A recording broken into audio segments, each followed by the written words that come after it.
বিজয় নয় বিনয়, বিবাদ নয় সমাধান। রাম কারো একার নন, রাম সবার। 22শে জানুয়ারি রামলালার প্রাণ প্রতিষ্ঠার পর এই নতুন রাজনৈতিক ভাষ্য তৈরি করলেন প্রধানমন্ত্রী নরেন্দ্র মোদী।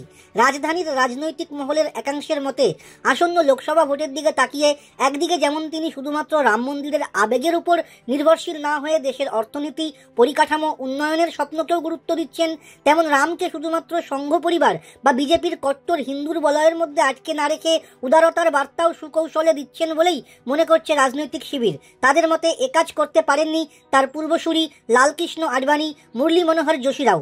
মোদী গতকাল বলেছেন, রাম থেকে রাষ্ট্র। রাজনৈতিক বিশেষজ্ঞদের মতে তিনি রাম তথা রাম মন্দিরকে কাজে লাগিয়ে ভোটের আগে আর নতুন করে মেরুকরণ করতে চাইছেন না। হিন্দু ভোট তথা উত্তর ভারতের জয়ের প্রশ্নে যথেষ্ট আত্মবিশ্বাসী মোদী এবার চাইছেন এই মন্দিরকে প্রতীক করে গোড়া হিন্দুত্বের বাইরের বলয়কেও ছুঁতে।